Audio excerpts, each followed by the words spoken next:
Hey guys, coming as my first Scream Queen, Season 1, Episode 5, Pumpkin Patch, and I really didn't know what this episode was going to be. This is a show that's been very in-between for me, and I want to talk about it. Some people have said that I don't understand this show, and that might be that there may be some things that I think maybe might attract to other people, but me personally, it's not that I didn't feel that Scream Queens handled those emotional things right. I just don't feel they were the right show to tackle those things. You guys don't have to explain to me what they were trying to do. I get that what they were trying to show last week, but this is not a show that needs serious moments, and that's why this episode was actually really good. I thought this was probably one of the most solid episodes we've had. Definitely one of the best. It was almost perfect. If it had not been for the first scene of this episode would have been perfect, and I really loved it. I thought it was actually really funny, and I definitely like where we're going, with this show, and let's get in this episode because there's a lot to get into. I really did not like the first scene. I thought the first scene was just it was okay, but I didn't really find it that funny. Because Hester talks about how excited she is to meet Cliff Wu, who is a party planner that did Chanel's Sweet 16, and Chanel tells them a little bit about it, and she introduces them to Cliff, and my problem with this is not that we got introduced to this guy, is that we never see him again. We never see this plot again. I was hoping we'd see something more with this, but we don't, and, she wants an exact replica of The Shining at her party, and it's way over budget. But Chanel says money's no object, and she engrosses Rich, and he must do as she says. He says he'll see what he can do. And Chanel then asks them about music, and this is really funny. Hester says she got Adam Levine, and Maroon 5 is in. Chanel, number 3, failed getting someone she apparently got. She tried to get, I don't remember who she tried to get. She tried to get somebody, and it didn't work out very well. She tried to get Fergie, but it was someone else named Fergie. I mean, Chanel number 3 is just really great. Again, people have compared to Britney from Glee, and I definitely see that as the weeks go on. And then Chanel number 5 failed to get Led Zeppelin, and Chanel asks if she knows what's at stake. She says if the pumpkin patch isn't successful, she will lose the Cap House presidency, and Chad will dump her for good. They argue about whose fault it is that Led Zeppelin died, and Chanel tells number 5 it's her fault, and the Chanels say they still have number 1 more thing to do. Now, this wasn't a problem. What happened next is my only problem with this episode.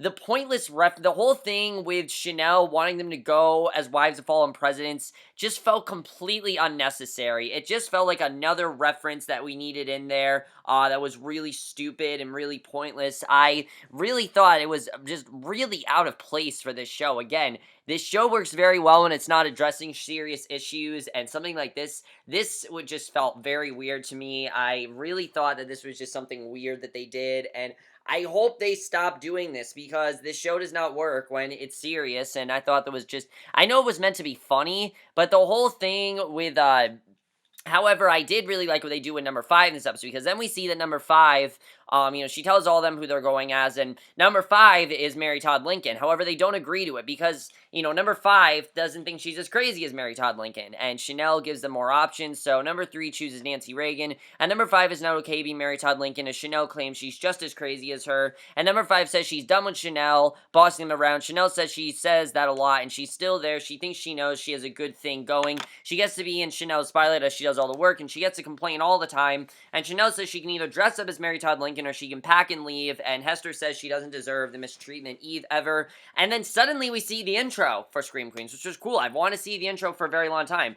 Really cool intro. I definitely really like it. It really goes with the classic horror, what they're trying to do, with the cheesy horror intros. It really goes that very well. I love it. I really do love the intro of the show. Definitely one of my favorite things. Definitely one of my favorite things about the show is this intro. I hope they keep showing it because they haven't shown. This is the first time they've shown it, and they haven't shown it yet. But I hope they keep showing because it's a really great intro, and I really like it. So Kappa House and the Dickie Dollar Scholars are both at the Kappa House, and this one the episode gets really great. Munch tells them that because of the recent events that have happened in the Kappa House and how they're basically all going to be killed by the psychopath. Wes says they need to make a ground plan to keep them safe going forward, and Grace says they're not all there. She doesn't understand. It seems like at this point, nobody seems to care that Zayday is missing except Grace, and Chanel thinks it's just part of her campaign to get sympathy votes, and number 5 asks if Munch is closing down the campus, and she says she is, which everyone is freaking out about, obviously, because of the fact that, obviously, it's Halloween, and they want things to go well. And Chad gives what I think is his best scene in this show so far. Chad's scene here had me dying. I thought this was hilarious, and I love this. because Chad tells them about a class and how there was a story of a man, and the title of a book was Profiles in Courage, which is what they need. He somehow starts connecting this to Halloween, because he talks about every girl dresses like a slut, which of course, that's like paradise for Chad, because sex is all he cares about, obviously. And he tells them to not let their fear get in the way of that, and he talks about the guy that got his arm sawed off, and that doesn't seem to care about it much, which people have complained about, but that's the joke, that this guy doesn't care about it at all, because he's just that confident, he's that much of a dick. And Chad then quotes JFK, and somehow ties this into canceling Halloween, and Munch's line of the episode is probably my favorite line we've had in the show so far. She's like, I have no idea how you got onto this campus, because it's true. How did somebody like Chad get into a very good college like what, you know, the college they go to. I can't remember the name of the college that they go to, but how did he get into, like, seriously, he's not very smart, he's very dumb, and the way he just compared that to sex, I thought was hilarious. I definitely really love that, and it's Chad's only scene in the episode, but it's all we needed, because he was really great. Chanel's what will happen with her pumpkin patch, and Munch says, sorry, not sorry. Chad then compliments Hester's boobs right in front of Chanel, literally right in front of her. He just compliments her, and I was, you know, my only thing with that, I was hoping that Chanel would confront Hester about that. She never does, but I thought that was funny that we saw that. And even though we don't see a lot of Chad in this episode, that was enough for Chad. As long as we get a funny scene like that with Chad every episode, I'll be fine with that. Because like I said, Chad is one of my favorite characters on the show because of the way his character is. Yeah, he's a dick, but that's the point of his character, and you can definitely tell the actor is just having a lot of fun. Glenn Powell is doing an amazing job as Chad. Every week he's getting funnier and funnier, and I'm really loving him as a character. He was definitely very funny here. Excuse me. So Chanel then writes a letter to, excuse me. Sorry guys, clear my throat. Chanel then writes a letter to the student body about how Munch decided to cancel Halloween. She says will not stop the pumpkin patch, and she will do it at November 1st at 12:01, and anyone can come, as she says she's above the law, and basically she plans on continuing the pumpkin patch. So you can tell that this is either going to end up really well for Chanel, or it's going to end up really badly. You don't really know what's going to happen here.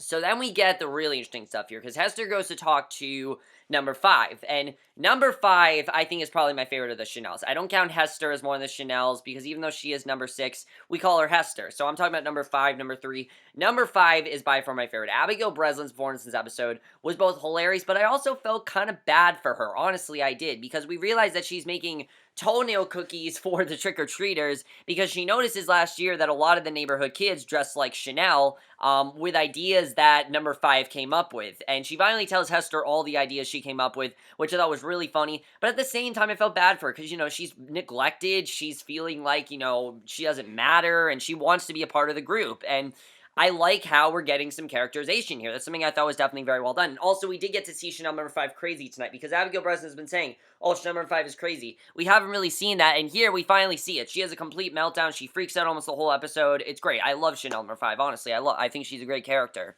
So basically, she then asks whose side that Hester's on, because Hester then suggests that she do this to Chanel. And she says that she's a double agent, comes up with an idea, and talks to Jennifer, whose room is crawling with insects, and Jennifer is the one that eats the candle wax, if you remember. I do like that we are starting to get more from those characters. They're not just, you know, the girl that eats candle wax and then the fake Taylor Swift. They're a lot more than that, and I like that we're seeing them that way.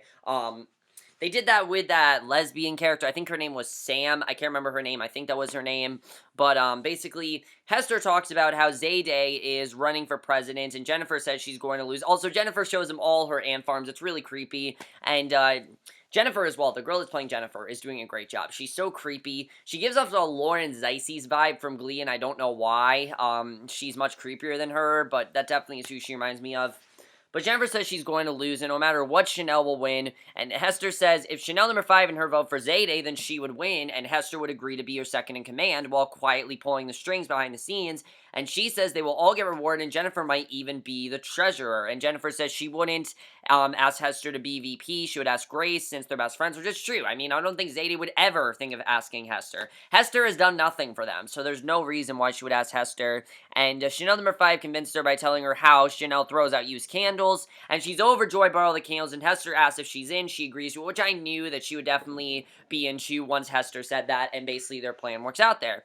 So Chanel's professor then thinks she's cheating, but she says she's asking her agent for the answers, and he doesn't even go to their school. The fact she's asking their agent, by the way, probably Chanel's funniest episode. I actually found her very funny in this episode. There really wasn't a point where Chanel annoyed me besides the first scene. Other than that, I thought Chanel was very funny throughout this entire episode. I really think Emma Roberts is doing a great job with the role. Is Emma Roberts the best actress? No, a lot of people said she's not the best actress ever, but I think she's doing a good job with the role overall. So we see that he always takes tests with her, and the professor says he's going to report her on Munch. She calls her father to get him fired, and then Chisholm comes up, arrests Chanel for Miss Bean's death, and Chanel's now going to jail, apparently, which I thought was definitely very interesting. So then we get a brief glimpse of Zayday, literally a very brief glimpse. We see that she's trapped, and she yells for help. She's in a trap door. The Red Devil hears her. She sees him and screams, and obviously she's terrified because the Red Devil kidnapped her. And Grace then calls a meeting to find Zayday, and Pete says they're her only hope. However, the rest of the girls are just not interested at all. They're much more interested in the election. Hester thinks Zayday should do this on her own. And Chanel's number 3 says that she's in charge. For whatever reason, they put Chanel number 3 in charge, which should not be the person to be in charge. Hester should be the one in charge, honestly. I think Hester is probably the second strongest group, or even number 5. Number 5, I think, could handle on her own. And she says if Munch were to catch them, there's no telling what could happen to them, and they'll all be expelled and kicked off the campus. And Grace says they're going to ask her dad, who's in the middle of having sex with Gigi in that scene. And of course, we know that Gigi is now what's her name? I can't remember what her name is now, but what's her name? You know what I'm talking about. The woman in black. We know that Gigi's the woman in black, so any scene that Gigi had in this episode is very suspicious, and I think it was a good idea to have that reveal for Gigi because you can definitely tell how suspicious Gigi is acting, and it makes sense why Gigi is acting so suspicious, and I like seeing that. So Grace and Pete catch them having sex, and Gigi tries to explain what's going on. Grace tells them that Zayday is still missing, and they agree to help, and Wes tells her he's sorry they should talk. Grace says he's a human being with feelings and needs, and she can tell he's moved on. She says they need to find Zayday, and he says they should talk to Munch about it. So in prison, Chanel then talks to the prison gang. You can totally tell they're trying to parody Orange is the New Black here, which I thought was pretty funny. We even get people that look like, there was someone that looked like Sophia. Chanel kind of looked like Piper in this scene. It was pretty cool the way they did that. I definitely like that. Because the target audience for Scream Queens would probably watch Orange is the New Black. I'm just saying, that's probably why they did that. So... And it actually didn't feel random. It felt like it made sense here. Obviously, she's in prison. Probably the perfect time to make fun of that. Although I would have wanted a little more Silence of the Lambs with this, which we really don't get. I would have wanted some Silence of the Lambs in terms of prison, because obviously they're pairing horror movies, so maybe it'd be cool to do that, but they don't do that.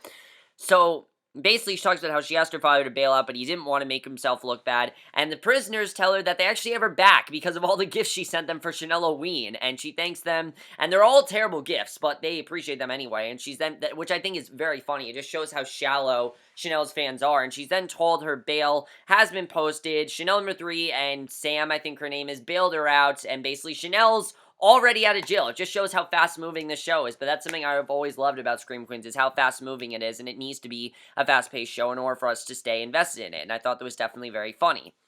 So Munch and Denise both confess to each other about sleeping with Chad and how much they enjoyed it, and Denise tells her that she shouldn't worry about it, and I just thought it was a very funny scene, especially for Denise. You wouldn't think that Denise would be with Chad, but...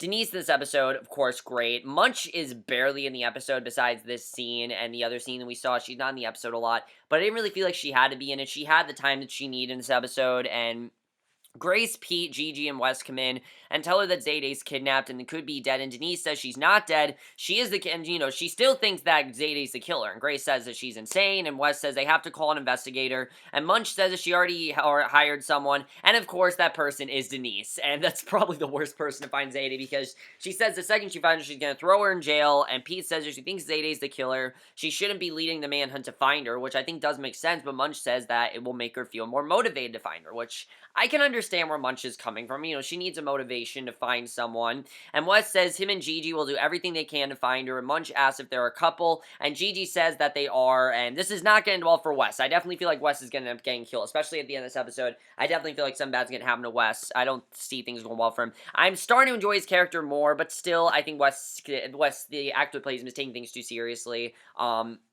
Basically, Gigi says that Grace says they have to find her before sunset. Denise says the devil will come running, and then we see that Chanel puts on her costume, and she finds number 5 in the same costume, and she thinks she's the one that actually rat her out, which Hester and Jennifer told her, and she did indeed rat her out. And Chanel says it sounds like something she would do, and she says Hester's trying to frame her, and Chanel says she's thinking of killing her, and this is probably the creepiest and funniest we've ever seen Chanel. I mean, she was straight up serial killer in this scene.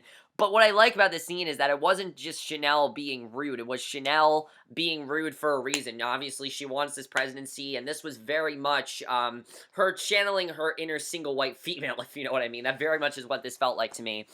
She says she's thinking of killing her, tells her get the pumpkin catch ready, and maybe she'll get her head sawed off, and number 5 says she's a psychopath, she can't do it, and Chanel says Plan B is showing Roger and Dodger a video proof that their new hot girlfriend masturbates while watching Dora the Explorer. So basically, she has no choice but to go with Plan A, and she tells her she wants candles in every jack-o'-lantern, and what I loved about this scene is, one, I think that Chanel might honestly be the killer at this point. It just seems like she could be. I know it'd be predictable, but it would make sense. I mean, just the way she's acting, she is acting more and more like the killer as this goes on. I really would not be surprised if we find out that Chanel is the killer, just because the way this is going, I feel like she's going to be. So Grace then shows them a map of town, and she thinks that they should go door to door, ask me if anyone has seen Zayday. And Gigi talks about how she has a place, she already has a place, the house on Shady Lane, and had a red clay substreak in both the front and backyard, which Denise is already on her. I definitely can tell, you can definitely tell that Denise is not buying what Gigi is saying, it's just she happened to know that. And Gigi says if she was kidnapped there would be white clay all over the getaway car, and the killer would probably want to get rid of it. So she's thinking they should go to customers and them to have red stains in their truck, which Denise thinks is the stupidest thing she's ever heard. And Pete then says that they should try Zayday's grandmother, and Grace then realizes that they should use Find My Phone, which I thought was a pretty smart plan of Grace. I mean, Grace has not been the smartest character, but I think what she said here, yeah, this was a pretty good plan, because Find My Phone, every device has GPSs in it, and all I have to do is log into her account, they find the address, and Wes asked to talk to Grace, and I thought it was funny that her password, Zayday password, was nachos, because she loves nachos so much. I thought that was definitely very funny. So Wes asked to talk to Grace, and while I don't like this show getting serious, this scene actually worked. I thought this scene worked pretty well for me. I didn't think that this was too serious. I thought they handled this pretty well. Because he says he's sorry she saw him and Gigi having sex, and she says she just felt it's weird that the first person he dates is someone she knows, and someone who's obviously mentally disturbed, which Gigi admits she can hear them, and that's why the scene worked so well, because the scene where Gigi's like, I can hear you, I thought that was definitely very good, and Denise asks why they're still there. She's trying to catch a killer, and she goes on this whole monologue talking about how this isn't, she's not Steve Harvey, and they're not playing the Family Feud, and she tells him that she's trying to catch a killer, and tells him to help her get the spy gear in the car, and I just thought that was just great. Denise's rants, I mean, it's one of the best parts of the show by far. So then we get what actually I thought was a genuinely creepy scene. I mean, this scene was meant to be funny, but it was kind of creepy, and I like that. Roger and Dodger tell Chanel number 5 she has nothing to fear. They fought the Red Devil before, and only one of them got their arms sawed off, and she tells them to light every jack-o'-lantern and get the hell out of there. They then leave when the coast is clear. The Red Devil goes after Chanel number 5 with gardening scissors, and Roger and Dodger asks her if she's okay. The killer then follows them in a tribute to The Shining, which this was awesome. If they keep doing things like this I'm really gonna love, because obviously the whole point of the show is to make fun of horror movies, and them flat out just parodying The Shining here was awesome. The way they parodied the ice maze, I thought it was really cool. And it also was genuinely kind of scary because you don't know if one of these characters is about to die. I mean, even though you don't really give a shit about Roger and Dodger, you still are kind of gripping. It was still kind of gripping. I was kind of on the edge of my seat in the scene. I was like, holy shit, I don't know what's going to happen here. And I was surprised by how on the edge of my seat I was, but I think it's just because how well this scene was done. And basically, Roger and Dodger don't exactly know where they're going, and just out of nowhere make her pick one of them, make her pick one of them to date because they're tired of competing, and she picks Roger. They run through the maze, and Dodger tries to get away, ends up getting hypothermia in the maze. They make fun of the fact that Jack Nicholson's character, of course, Jack, got hypothermia at the end of the movie. Spoiler if you haven't seen The Shining, but that's what they were trying to show there, and I just thought that was great. Roger and Chanel number 5 make it out, but Dodger ends up dying, and basically that's what happens there. So the search party for Zayday continues, and Grace tells them to split up. Gigi goes with Denise, while Grace goes with Wes and Pete, and together they look around what looks like the Red Devil's lair. Again, kind of a creepy scene here, because this is the first time we're seeing the Red Devil's lair. We're seeing what the Red Devil's like, and they find the trapdoor, and Zayday's in, while Gigi and Denise find the table where it was revealed that Boone was alive, and of course, that's where we found that out, which we haven't seen Boone in a while. I don't know why we haven't seen Boone. I guess they're building up to it, but we haven't seen him. That's really one of my complaints with the season, that I want to see more of Boone. I want to see more of the story. I don't want that to just go away, because that's really interesting.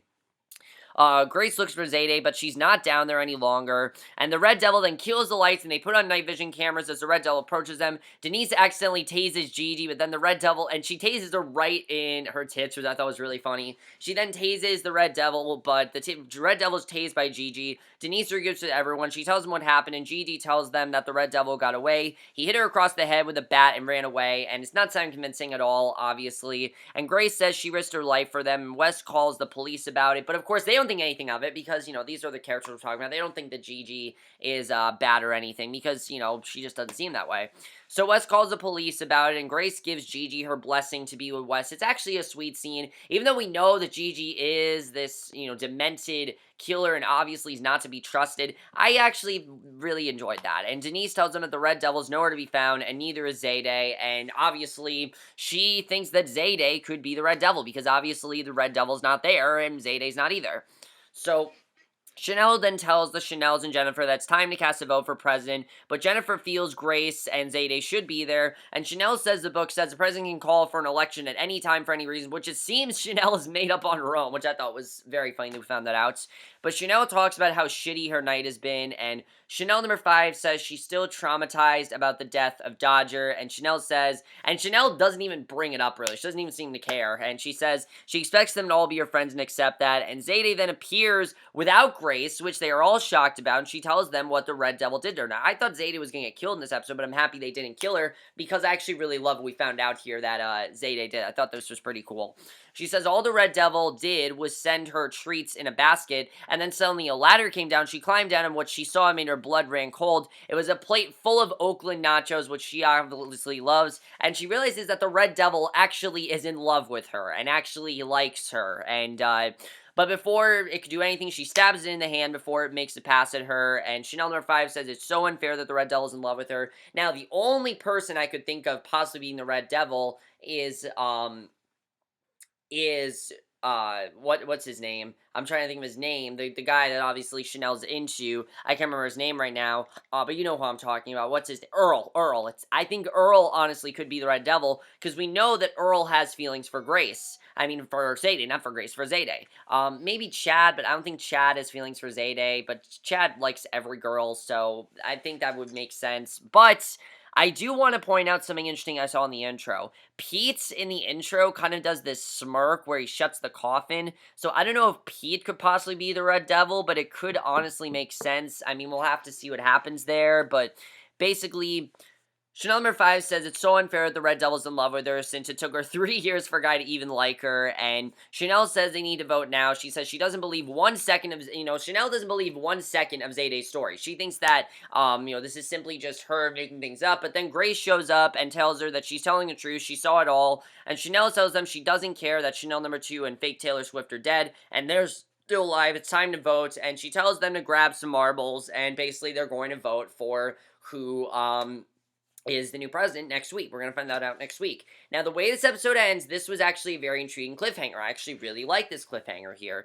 because Gigi walks over to a secluded area with the Red Devil, tells him he's late. She says it got way out of hand, he's got to go, and basically she tells the Red Devil that he's got to go. Now, who he is, we don't know. Could it be Chad? Could it be Wes? Could it be Pete? I'm not really sure. She tells him to take care of it, and she says she has a salad date, and that's basically how the episode ends. So who Gigi is talking about, I'm not really sure at this point. I'm thinking it could be a multitude of different people.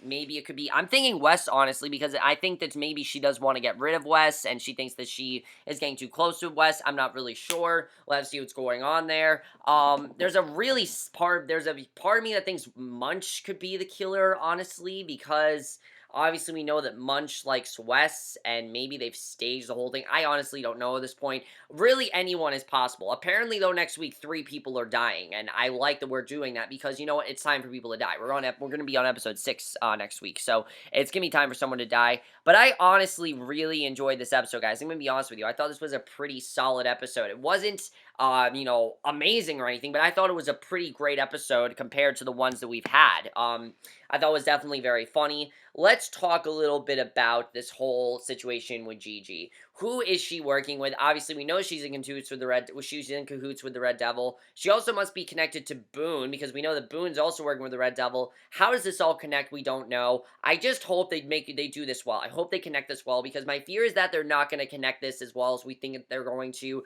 I hope they do because I want this to work out, but the way this is going, I'm just not really sure how this is all going to turn out.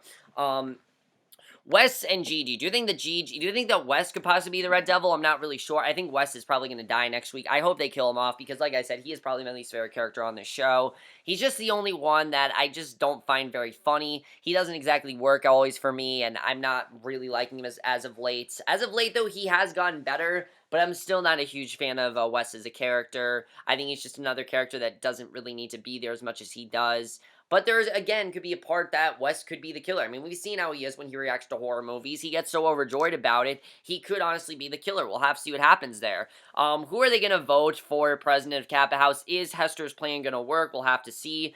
Is Chanel going to react to Hester and Chad hooking up? Obviously, I think she knows that Chad pretty much, you know, has sex with every girl that there is, so we'll have to see how that goes. I like seeing Chanel number 5 step up and turn against Chanel. We'll have to see if they do more with that. Maybe Chanel number 5 will, hopefully they're playing with Hester and Jennifer. Hopefully she goes through with it. We'll have to see what happens with that. Now, Zayday, do you think that Zayday could be the killer? Now, we know the person that, you know, is in love. We know the Red Devil is in love with Zayday. Now, who could this be? I'm not really sure. We'll have to see. There's a part of me that's starting to think that Boone might have faked that he's gay. Maybe he's not actually gay. I'm not really sure. Maybe he just did that because he wants people to feel bad for him. I'm not really sure what's going on there, but that's going to be very interesting to see what they do with that. We'll have to see where that goes. Dodger died, which nobody seems to care about, which I thought was pretty funny, that nobody really cared that Dodger died. But overall, guys, really solid episode overall. Definitely really enjoyed it. Let me know what you guys thought of this episode. This was definitely one of the more enjoyable episodes we had as Scream Queens. I overall thought it was a very fun episode. It was a pretty great episode. It was really funny. I enjoyed it, and I hope they keep up this kind of Scream Queens. Not the kind that just insults everyone. Not the mean-spirited Scream Queens where you have random references like the first scene in this episode that was very strange. I don't really understand what they were trying to do there. But that is my review. Hope you enjoyed it. And I will see you guys in my next video, which will be for a movie review, which of course 31 Days of Horror. And I will see you guys for that. Okay, bye.